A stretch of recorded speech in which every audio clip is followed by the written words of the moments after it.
All right, let me see, getting us ready here.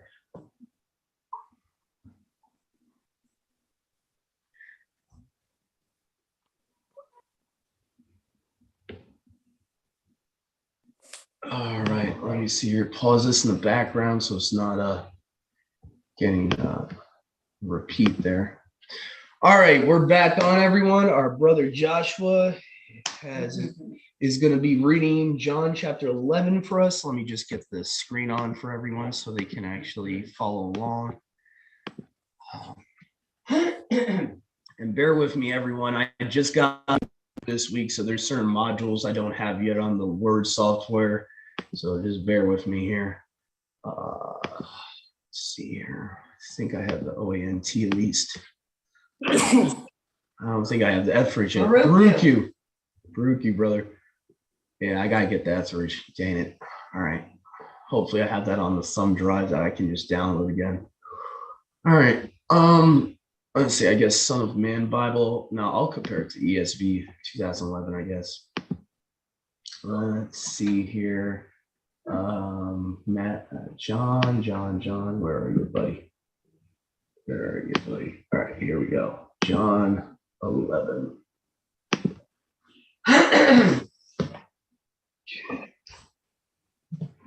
All right. Whenever you're ready, bro.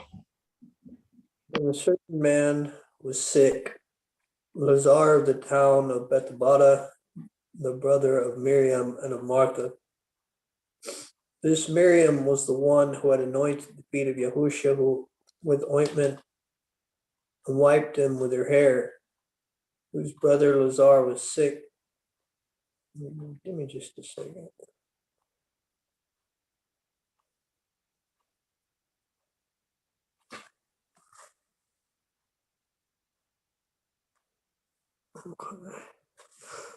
And his two sisters sent to Yahushua, and they were saying, Our master, behold, he whom you love is sick. Yahushua said, This sickness is not of death, but for the esteem of Yahuwah, that the son of Yahuwah may be esteemed because of it. Though Yahushua did love Martha and Miriam and Lazar, and after he heard that he was sick, he remained in the place where he was for 2 days. After this, he said to his disciples, Come, we shall go again to Yahudah. His disciples were saying to him, Our teacher, the Yahudim, had been just now seeking to stone you, and are going there again. Yahushua said to them, Are there not 12 hours in the day? If a man walks in the daylight, he does not stumble, because he sees the light of this world. And if a man walks in the night, he stumbles, because there is no light with him. These things Yahushua said, and afterwards he said to them, Lazar, our friend, is resting. I am going that I may awaken him. His disciples were saying to him, Our master, if he is sleeping, he is recovering health. But Yahushua spoke about his death, and they had thought that he had been talking about lying down, taking sleep. Then Yahushua said to them plainly, Lazar has died. And I am glad that I was not there for your sakes, that you may believe that you should go there. But you should go there. Thomas, who was called the twin, said to his fellow disciples, Let us go also and die with him. Yahushua came to Bethany, and he found that he had been 4 days in the tomb. But Bethany was beside Jerusalem, separated from it about 15 furlongs. Many of the Yahudim were coming to Martha and Miriam to comfort their hearts concerning their brother. But when Martha heard that Yahushua had come, she went out to meet him, but Miriam was sitting in the house. And Martha said to Yahushua, My master, if you had been here, my brother would not have died. But even now I know that as much as you ask Yahuwah, he gives to you. Yahushua said to her, Your brother shall arise. Martha said to him, I know that he shall arise in the resurrection in the last day. Yahushua said to her, I am the living Aluah the resurrection, and the life. Whoever trusts in me, even if he dies, he shall live. And everyone who lives and believes in me shall never die. Do you believe this? And she said to him, My master, I do believe that you are the Mashiach, the son of Yahweh, who has come into the world. And when she had said these things, she went and called Miriam, her sister, secretly, and she said to her, Our teacher has come and has called for you. And when Miriam heard, she rose quickly and came to him. But Yahusha had not yet come to the village, but he was in that place in which he met Martha. But the Yahudim also who were with her in the house were comforting her, seeing Miriam rise quickly and go out, went after her, for they thought she went to the tomb to weep. But Miriam, when she came where Yahusha was and saw him, she fell before his feet, and she said to him, My master, if only you would have been here, my brother would not have died. But when Yahusha saw that she wept, and those Yahudim who had come with her weeping, he was powerfully moved in his ruach, and his soul was moved. And he said, Where have you laid him? And they were saying to him, Come, see, our master. And the tears of Yahusha were coming, and the Yahudim were saying, See how much he loved him. But some of them said, Was not this one who had opened the eyes of the blind man able to cause that even this one would not have died? But Yahusha, being powerfully moved within himself, came to the tomb, and the tomb was a cave, and a stone had been placed over its doorway. And Yahusha said, Take away this stone. Martha, the sister of him who had died, said to him, My master, but now it is putrid, for it has been 4 days. Yahusha said to her, Did I not tell you that if you would believe, you would see the esteem of Yahuwah? And they took away that stone, and Yahusha himself lifted his eyes above, and he said, Father, I thank you that you have heard me, and I know that you always hear me. But for the sake of this crowd that is standing here, I said these things, that they may believe that you have sent me. And when he had said these things, he cried in a loud voice, Lazar, come out. And he who had died came out, while his hands and his feet were bound in swathing bands, and his face was bound in a turban. Yahusha said to them, Unbind him and let him go. And many of the Yahudim that had come to Miriam, when they saw the thing that Yahusha did, believed in him. And some of them went to the Pharisees, and they told them the thing which Yahusha did. And the chief priests and the Pharisees were gathered, and they were saying, What shall we do? This man is doing great miracles. And if we allow him to do so, all the people will believe in him, and the Romans will come and take away our position in our nation. But one of them, whose name was Kapha, was the high Kahan that year. And he said to them, You know nothing, and you did not consider that it is profitable for us that one man should die instead of the nation, and not that the whole nation perish. But this he said not of his own accord, but because he was the high Kahan that year.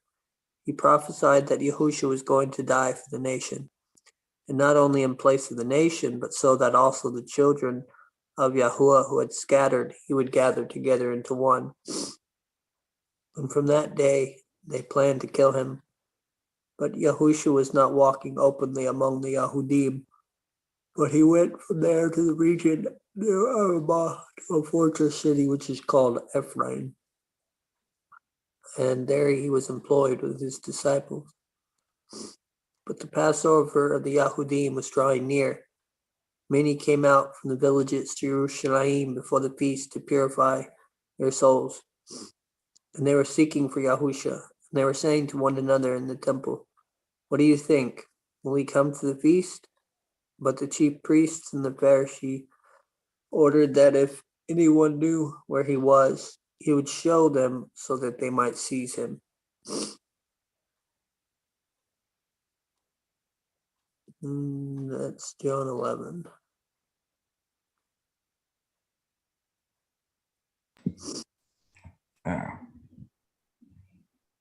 Yeah. It's very interesting that it seems like he was doing this also to make his disciples understand that he was going to have to rise from the dead in 3 days. That's what I'm kind of getting from this chapter. It was almost like him saying to her, if you trust in me, you will see the splendor of Yahuwah, meaning, the power of Yahuwah. So it's kind of interesting because this is, we see later on that Yahusha talks about himself after 3 days being raised from the dead.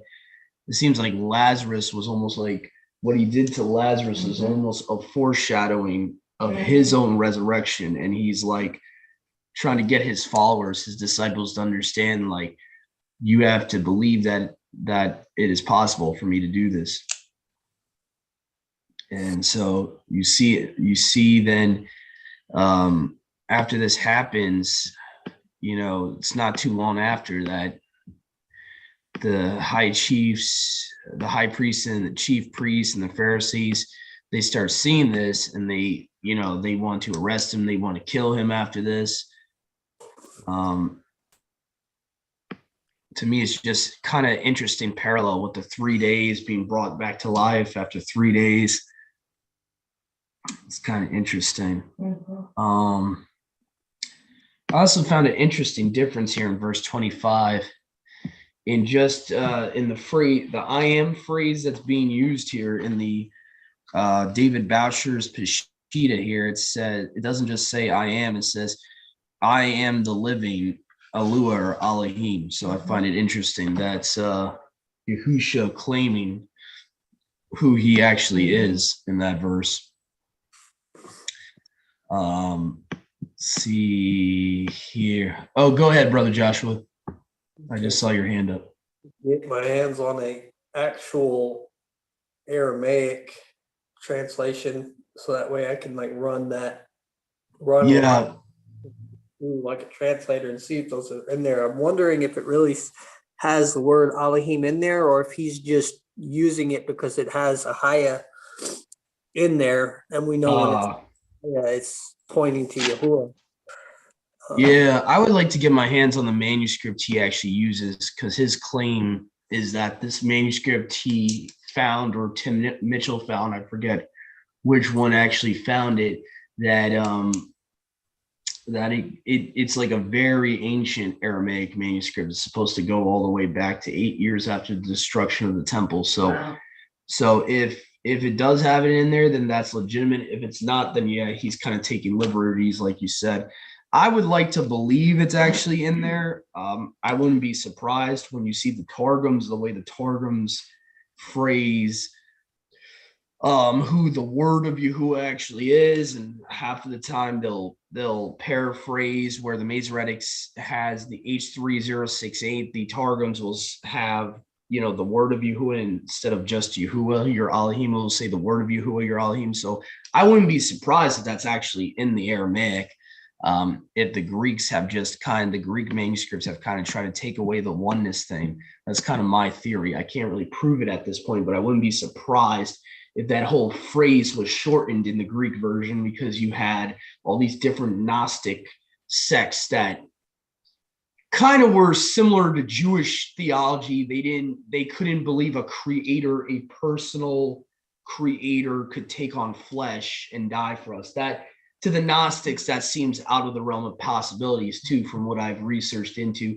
They're very similar to Kabbalistic Jewish thinking too, where it's like, no, the creator is the universe and all this garbage. So I wouldn't be surprised if when you get down to the Greek New Testaments, which are a lot later, by the way, the earliest Greek New Testament we have is 300 AD for the most part. The Textus Receptus, I think, is like 350, 400 AD that the King James uses. So for the most part, almost any Aramaic or Syriac New Testament is going to be a couple hundred years before the Greeks. So that's kind of my argument at the point, is that it's very possible that they could have corrupted the I am phrases and just left it as I am instead of it being a whole sentence like that. I could see them doing that. There's always been an agenda by Satan to get rid of the oneness there's always been an agenda by him to completely omit it from the scriptures and all of that. But yeah, I definitely do. I agree with you, brother Joshua. I want to get some proof on that. That's what the original Aramaic would say. So let's see. The self-explanatory there. They were trying to put him to death. Wilderness town to a town called Ephraim. That's interesting. Mm-hmm. Huh. I never saw this before. Did you ever see this in John 11 before? He's actually going to A piece. I never noticed it. No. It says a fortress city, which is called Ephraim. No, I never noticed that either. So he's actually going to a place that's named after the northern house. Yeah, it's interesting. Wow, that's interesting. I never caught that before. Mm-hmm. And it's even in the Greek. That's interesting. He was employed with his disciples. So that's something to take a note of. I'm going to take a little note of that. I didn't realize that Bethany was so close to Jerusalem. It's only like 2 Yeah, they miles. were not traveling that far No. on for the majority of the time. They were not really leaving their country that they're in for the most part. They were kind of, his mission really was to go to their own people first before they're going to Greece and Ephesus and, you know, Asia Minor and all that. Their main purpose was to go to their own people first. Yeah. Oh no. I'm sorry, Sister Sadia. I'm glad you're back on now. Sorry about your battery dying. Yeah, I know how that happens. But the Passover of the Judeans was drawing near. Many came out from the villages of Decay, purifying themselves. And they were seeking for Yahusha, saying to one another in the temple, "What do you think? Will he come to the feast?"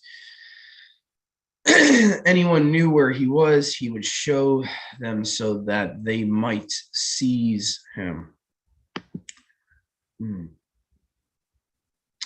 Yeah, so I find it interesting though that city Ephraim is mentioned. That's kind of interesting. I wonder how close to Samaria that would have been. Just something to look up, some geography on my free time. It's just the city, a fortified city of Ephraim.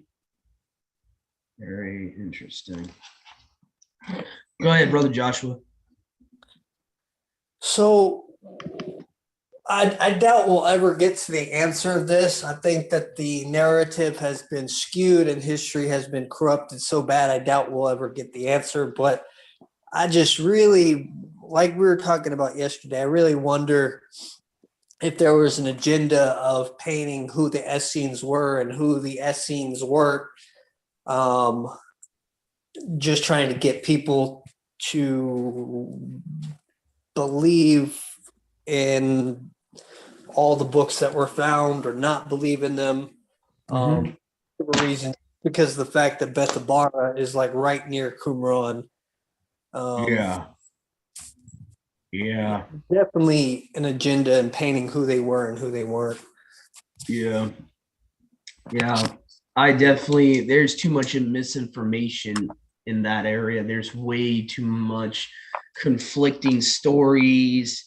No one seems to really know who were actually in those caves. I mean, they claim that the scenes were there but the majority of the literature found there seems to not fit their own theology. From people like you that have done research on what their beliefs were, it doesn't match. I have a brother, Derail Kientz, in another fellowship. He's done research on it, which is similar to your research, and it's just not matching. It's just the story that they claim and what proof we can find, what little proof we can find about the real story is not matching. I would agree. We'll probably never know for sure what really is going on with that cave down there. I just believe, like I think other believers have mentioned this, in my opinion of it, is that you just had a mishmash of stuffs put away in a cave. And that's essentially, that's what it was. Some stuff is legit because, you know, certain isolated books you can confirm have been kept in some type of canons of scripture. Other books definitely are not. So that's kind of my opinion on the matter, is that it's a whole mishmash of stuff put in different caves too. There was more than one cave scrolls were found in too. There was multiple caves in that Dead Sea area. I think they even mentioned on Wikipedia, there's like cave 1, 2, 3. So it's a whole mess of that story. I really don't know what to believe of the original story that they give, honestly, because there seems to be holes through that theory that everything there was put there by the Essenes. I seriously doubt that. I could see certain things if the Essenes were doctrinally close or similar to the original Nazarenes of the first century. I could see them putting Enoch down there and Fourth Ezra down there. But other books like the Zadokite scrolls that are Gnostic and Jubilees, I doubt they really believed in Jubilees. Seriously doubt it. Their Jubilees actually contradicts their own doctrines. So a little bit that I've looked into seems to imply that they were allowing anybody and everybody to come live down there. Josephus seems to imply that they weren't just there, but they were all throughout Yashral, spread out, that there were thousands of them. Oh, good gosh. So, and then it also seems to point that there were three different main sects. You have the Enochians, the Ossians, and the Nazarene. Wow. So yeah, that's a whole mishmash down there. That's like you're definitely going to get different type of literature then. Definitely it's not going to be all legitimate when you have that many sects down there. So yeah, that's definitely for those of us that want to research the topic, definitely to try to research as most as we can about what literature would have belonged to what sect. But as far as that, I don't think it's necessary to get too carried away with what was going on down there. I think, it's just stuff that was found. Yeah. I think I just, me and my personal luck, I don't want to go crazy. I don't want to go crazy trying to figure out what happened back then and what is the true story of it. I mean, it's definitely interesting, but I'm fine with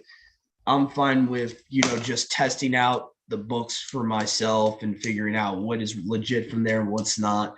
I definitely would say, just for people in a general statement, I would say maybe 20% of the books that were found down there are legit. It's a very small, minute amount of the books were found that were actually scripture down there. And most of the ones that were scripture that were found down there were not like solely from them. Like they were written by, individuals that most likely they had copies of, like Enoch was originally written by Enoch, I truly believe. So it's not like they wrote it or it originated from them. It's probably they were translating it from whatever source they had, which is very common with oral tradition and all that. So it's very common to have people as scribes translate stuff that's already been written. So, but anyway, that's my opinion on the matter. So I definitely think it's an interesting finding. I do think there's some importance to the Dead Sea Scrolls findings according to the language and showing that there was an earlier Hebrew that we don't have today, and all that. I definitely believe there's importance to that, but I'm not going to go crazy trying to figure out every book from that collection, whether it's scripture or not. That would take too much of my time. It brought authenticity to the book of Daniel. Yeah. To some of Daniel's, because they were accused. Oh yeah, the canon that was found there. Yeah, the actual canon, the Genesis to Revelations that was found. That he wrote it when when they basically said he wrote it. Well, see, the weird thing is, Mom, they always had an earlier version of Daniel. That's a whole nother can of worms. The fact that these Protestant reformers rejected the Septuagint, they never rejected the Septuagint. You would have had an earlier Daniel in Greek all the way to 200-300 years before Messiah's time. So in actuality, they did have an earlier Daniel. They just, for some reason, these scholars, and it's like this stupid Judaism doctrine that it can't be anything that's not Hebrew for some reason. And it's like, it drives me insane with that idolatry of Hebrew. It's like, oh, we can't trust in that. That's written in Greek. It drives me insane. It's like right there, you got an earlier Daniel right there that's about 1,000 years older than the Daniel in your Bible. What? Yeah, because not all of Daniel was. Good God. Some of it was Aramaic. Sometimes you just want to shake people. Sometimes it's like, good God. Yeah. But yeah, the Dead Sea Scrolls, Mom, is their Bible, and I was talking to Dennis today off the record about this earlier this morning. Really, the Dead Sea Scrolls are not much older than the Septuagint. So as far as that argument that they needed to go to the Dead Sea Scrolls for Daniel, I would disagree. They didn't need to do all that. Because Dead Sea Scrolls, as far as the Tanakh is concerned of it, it's only dated to 100 BC. It's not dated any earlier than the Septuagint. So I'm just saying so there are even things that in the Dead Sea Scrolls seem to be closer to the Masoretic text in certain areas. You know, so that's a lot of misinformation too about the Dead Sea Scrolls, is about the versions of the canonical books they try to claim are super old. They're not super old. They were, in my opinion, from what I've researched, they were actually written in a later Paleo Hebrew, not the original Paleo Hebrew. They were written in like basically the script that the Samaritan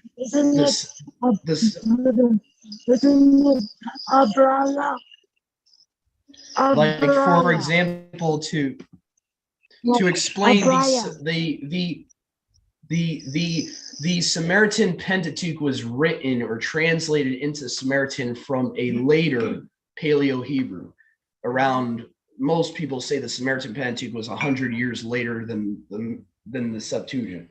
So the language that they use in the Dead Sea Scrolls have been proven that it's not the original Paleo Hebrew from like 1000 BC. It would have been like a later Proto-Canaanite Phoenician script, which is similar. Don't get me wrong, it's very similar. It's almost identical to the Paleo Hebrew, but it's not exactly Paleo Hebrew. It's a later version of it. And Brother Joshua, you've done some research in the differences of the Phoenician and the Paleo Hebrew. They're similar, but they're not exactly the same language. Am I correct by saying that? I have to correct myself on that. They definitely seem to be the same. That being said, there does seem to be an older Paleo Hebrew script that we don't technically have. There's a I really need to find out where I was looking at that, but there's a guy that seems to have found a copy of the the heck, I got ants going all over the place. Sorry. There seems to be a guy that found I don't know how legit he is. I need to look into him, but he seems to have found a copy of the Ten Commandments, written in one of the mountains out near Jerusalem, that had an older Paleo Hebrew script. So yeah, there definitely seems to be an older Paleo Hebrew script. I think also, if you look at Jeff Brenner's stuff, when you go through his ancient Hebrew lexicon, I think he actually has pictures of the script that comes between the pictographic and the Paleo. So he even testifies to that there was an older form. Yeah. So also, most people don't know this either. Not everything's written in an older Hebrew in the collection of the Qumran caves, and they even go into this. You can find this on I think it's Wikipedia here. It gives you a whole list of all the different caves that stuff's found in.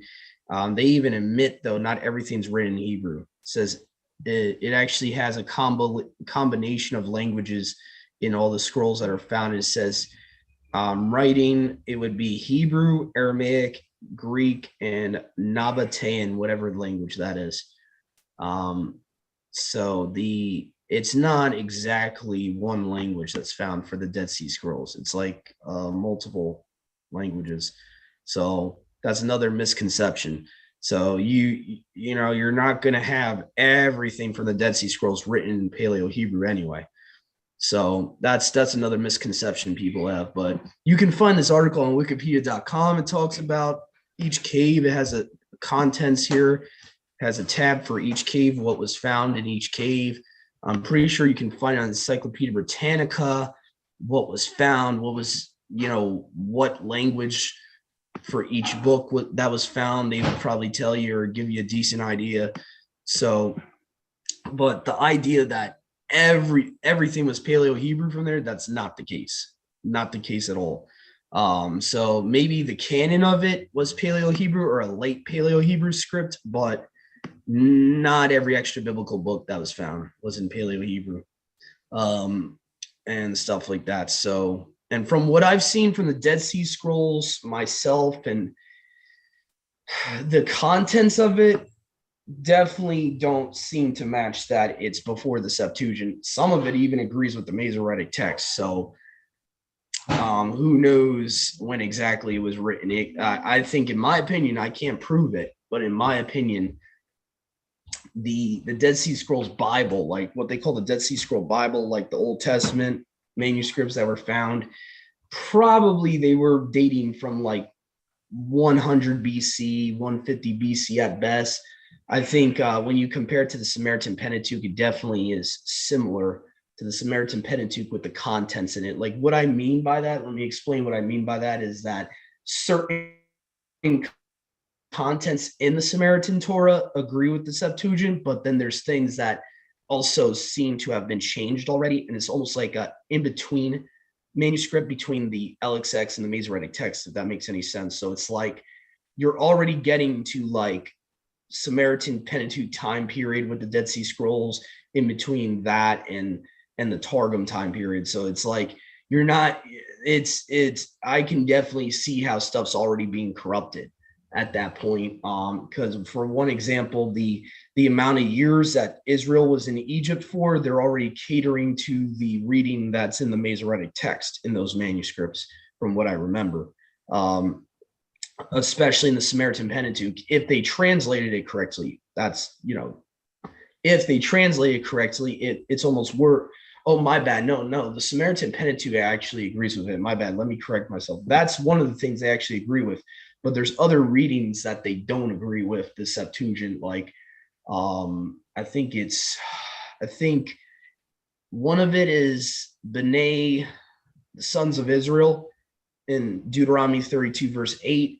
The Dead Sea Scrolls, I meant to say Dead Sea Scrolls, not Samaritan Pentateuch. Dead Sea Scrolls sized with the if I'm not mistaken, the Masoretic text. I know one of them sides with the Masoretic text. Is even it's either the Dead Sea Scrolls or Samaritan Pentateuch sides with the Masoretic text once you get to there, where it's and I'll show you what I'm talking about to put some proof out there to show you what I'm talking about. It doesn't agree every time with the Septuagint versus the Masoretic. So it seems to me that it's in between manuscript. It's not exactly as old as people are claiming it is, for certain reasons.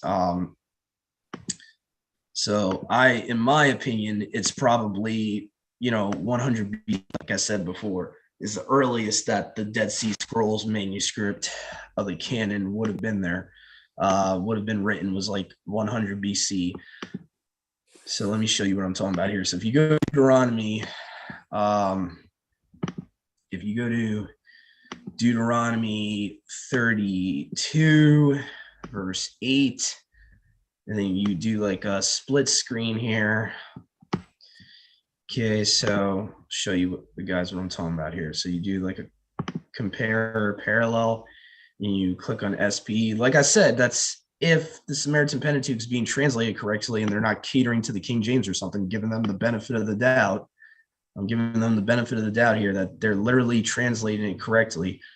Okay, Deuteronomy 32:8 says, in the Samaritan Pentateuch, it says, he set the boundaries of the people according to the number of the children of Israel. That's identical with the Masoretic text. Now, if you go to the Septuagint, which was written near 300 BC, mind you, it says, according to the number of the angels of Elua, of Elohim. So it seems like if the Samaritan Pentateuch's being translated correctly, there are certain contents, not all the contents, but certain contents in it that side with the Masoretic over the Septuagint and vice versa. So it's not as old as people think if the Dead Sea Scrolls was written around this time. Even though in this verse, the Dead Sea Scrolls actually agrees with the Septuagint, but there are certain areas, I forget, you, Brother Joshua, you might have mentioned to me that there's certain things the Dead Sea Scrolls doesn't agree with the Septuagint, like there's certain verses that seem to cater to the Masoretic or somewhat. I forget if you did any research on that. Or I don't know if that was me, but I don't think you can get a legitimate translation of the Dead Sea Scrolls. The problem with putting the Dead Sea Scrolls into a translation and then that people can read is that you have everything is fragmented. Like I think the book of Isaiah is the only thing that is a complete copy, and even that it's modern Hebrew. It's not Paleo. Everything else is fragments in Aramaic, fragments in Greek, fragments in Hebrew. And even then, you have like 3 different kinds of Hebrew. And then you have not just one type of fragment, but you have different fragments of the same scrolls and, found in different caves. So in order to put all that into one Bible that people can read, okay, well, which scroll is this book coming from? Is it coming from scroll A, or is it coming from scroll B, or is it coming from scroll C? In order to put all of that into one book for people to read, that would be a really big book, or that would be at least 4 or 5 Bibles in one. Yeah, that's the same problem I'm coming across too from my research. It's way too fragmented. It's like trying to use, let me use an example that people could understand. It's like trying to use one of the Targums that's extremely fragmented for your main Bible. That seems to be the issue here, is a lot of these are like fragmented like crazy, where you'll have like 4 verses out of a whole chapter. And like that, so I definitely agree with you there. Sorry, Sister Sadia, I made you wait so long. Go ahead, sis. I see your hands up. Okay. All right. When I first came in, it was, they told me it was Ibrit or Abraya. Have you ever heard of that? Oh, the correct pronunciation, all that for Hebrew. Yeah, the Abri would be definitely more correct for the term what we call in English today being a Hebrew, or the word Hebrew in the original Paleo. Probably, I mean, we're speculating at this point in time, because like Brother Joshua said, according to his research, what we have today is the Phoenician script, what they also call Proto-Canaanite, which basically the claim by the scholars today and the archaeologists is that what we have is some form of the original Paleo Hebrew that's similar, or that's almost identical to what the original Paleo Hebrew is, but there's an older Paleo Hebrew that we don't have today. Unfortunately, the only remnants we really have of the original Paleo Hebrew is like you'll see like the artifact I shared earlier this week of the 10 Commandments being written from that script and certain things like that. But to answer your question, yeah, Abri would be more accurate than Ibri. From what I've researched and other people have researched, the I sound from the English, you're not really going to get in the original Hebrew. Like you'll get the I sound when you go to the Masoretic Babylonian Hebrew. After they came from Babylon, that's where they got the Talmud from, was from, the Babylonian captivity and all that. So they kind of started changing things. The Masoretes really monkeyed with their language at that point. I would assume they had something similar to a Samaritan script language at the time of Messiah, like a Samaritan Proto-Canaanite Phoenician script at that point, and then they kind of started corrupting it into this, what we call Yiddish today, or Babylonian Hebrew, and it's a mess today. How you got all these vowel points, all this garbage that the Masoretes, in their own books, mind you, tell you they did. Because I do have a sister that bought a book of it way back when. I remember her telling me years ago, showing me and other brothers quotes of what they say in their own books. So they purposely changed the scriptures with the vowel points. They were the ones to invent the vowel points, and they pretty much, created what we call today supposedly biblical Hebrew, what quote unquote Judaism calls biblical Hebrew, but really what it is the Babylonian corrupted Germanic and European influenced corruption of the Hebrew. That's what it is. So that's why you have the E sounds like Ibrim instead of Abrim, or Abri. That's why you get like, the out of nowhere instead of ah sound. Why they say Yehovah or Yehovah instead of Yahuwah. That's how that all changed, because with all the Germanic influences, according to PhD Daniel Merrick, he's like a Messianic Judean. He even admits that according to certain Phoenician stones, you'll see that they started changing the Yah to the Yeh, for even Yahuwah. Was the original corruption was they stopped using the Yah sound and they started using the Yeh sound. So it went from like Yahuwah to Yehuwah eventually, and then it went from Yehuwah to Yehovah when you get to the King James. And it kept getting more and more corrupted. His name kept getting more and more corrupted through the Yiddish language. And all these vowel points basically they even admit these vowel points were indicators to tell them don't pronounce the name. So where this whole Hashem and Adonai thing came from was part of that with the Masoretes. They'd be like, oh, we got to add that H136 there, the lowercase Lord. Yeah, you got to say Adonai there. Because in the Septuagint, it's very clear in the Septuagint, there's no Adonai in the Greek text. There's no sovereign before the all caps Lord. By the way, when you have that in your Bible, sovereign, that's an English substitution for Adonai there. So the Masoretic text likes to add Adonis, Adonai, Adon.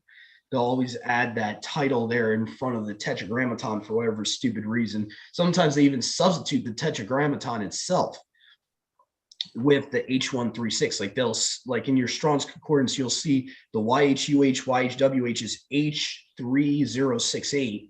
They'll substitute that in the Hebrew Masoretic text in places like in Isaiah, I think it's 29:13. They substitute that, which the H136, which is Adon or Adonai. So they do this all the time. The Masoretes were very, very boisterous about, oh, we had to correct what the Septuagint had written, and we had to fix it. So they were on purpose admitting that they changed things. But anyway, that's a long story short with that. The what we call Hebrew today is nowhere near the original Hebrew. The closest we could probably get at this point is what they call the Phoenician script. That's pretty much the closest we have. What we call Paleo Hebrew today is really the Phoenician script, because we don't have the original at this point. It seems like we don't have the original Paleo Hebrew Yahuwah used to write down the 10 Commandments, unfortunately, but they have found replicas that use that type of script. That replicas that have been made have been found. So they have found proof that he would have used a earlier form of the Phoenician language versus what we call today the Yiddish language, because a lot of people are deceived. They think that he used Masoretic Hebrew to write the 10 Commandments. Nah, he didn't. He did not use the Masoretic Hebrew vowels to write the 10 Commandments. He used a much earlier Hebrew. And in my opinion, this is just conjecture, but in my opinion, I believe that's what Paul's talking about when he's talking about the tongue of angels. In my opinion, I believe that the original Paleo Hebrew was not just taught to mankind, but the angels knew it too.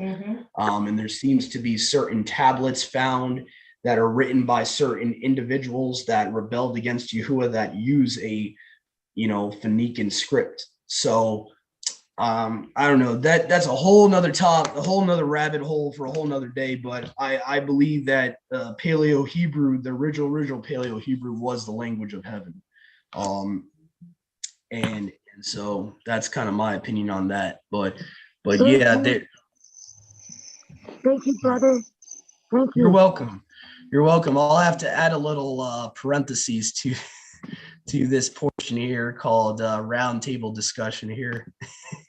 It's all right. We're still on recording. This is I'm hoping a lot of people heard this that stuck around for the study, because hopefully this will help people out understand that. So thank you for joining us. Have a great rest of your day to all of our brothers and sisters, and happy Abib to all of our brothers and sisters keeping the biblical calendar here for the waxing crescent. Happy